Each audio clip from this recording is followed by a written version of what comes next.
Okay, this next question comes from Eric, and Eric says, how do I manage employees so they follow rules established by the company? Background is, in the past, we have experienced solicitation of other work, like side work, showing up late, misinforming the client, incomplete work, etc. What are examples of writing an agreement for our team members that explain our boundaries and expectations of the position applied for?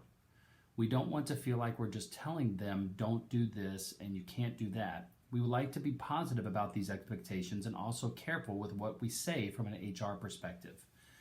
Okay, so one of the ways that you can do this, Eric, is to put together a good employee handbook. And then also have a good onboarding training system. Think about this. What types of employees come to work at McDonald's? If you watch the movie The Founder, what kind of employees are they hiring mostly? High school kids. They're not the most experienced. They don't have a lot of, strategic thinking or anything like that. But McDonald's has put together such a good onboarding and training system with processes and continual oversight of the job that there's no way that even a high school kid can fail.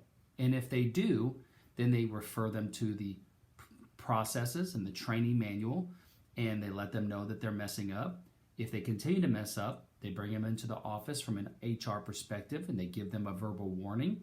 They put it in their employee file. If they mess up again, they give them a written warning. They keep following the process for 2 or 3 warnings until they ultimately terminate the position. So it's the same way. In each and every role in which you hire somebody, it's our job as leaders to give all the information that's needed for the person to succeed in their job. We want to hire them based on their ability to perform the role, and then we want to hire them based on their culture fit. Do they fit the culture of the company?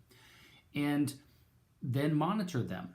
There's a saying, and this will be a good one for you because you're in the rat exclusion business, but when the cat is away, the mice will play. This is the nature of almost all employees. When left to their own accord, lots of employees will goof off and not do work, and they will cut corners. There's only a handful of people in our companies that are going to be A players that always overexceed and kick butt. And those are the people that we want to continue to try and find.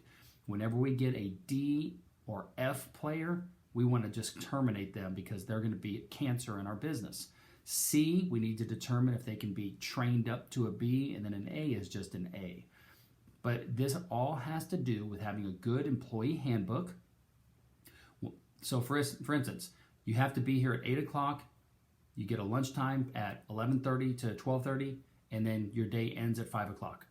If they show up at 8:05, you have to determine what your culture is. If you want people to be there at 8 o'clock and you want to enforce it, then you have to give them a verbal warning and pull them in the office and put it in their employee handbook immediately. Set the tone. If somebody does that really soon after being hired, it's probably them not fitting the culture. If it happens every now and then and it's not a big deal and the person overexceeds and they work through lunch or they stay after hours, it's your prerogative on whether or not you want to bend and be flexible. The new movement with the way workers are these days is they're becoming more project oriented as opposed to more like working on the line at a auto factory.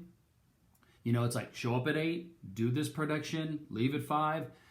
These days, people want to be like, hey, as long as I get the job done, the production done, let me be a little bit more flexible with coming in and leaving at a certain time.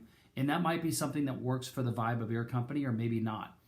But ask yourself, is it that they're not doing exactly what you want them to do and the job is suffering, or is it okay that you can be a little flexible because the job is still getting done? If we can learn how to measure the productivity and the output of our team members, as long as the output is there, that's the most important thing, right? Depending on the culture that you're trying to create. So to answer your question, handbook, The first week, you would want to have a great training program. Then you'd want to shadow them and make sure that they know exactly what they're doing. You'd want to watch for all those little areas that they might be trying to cut the corners and talk to them about it. And then you want to continue to have your daily huddles, your weekly meetings, your monthly meetings, and your quarterly meetings where you reinforce the culture and keep the communication going. Okay? Hope that helps, Eric, man. Thanks.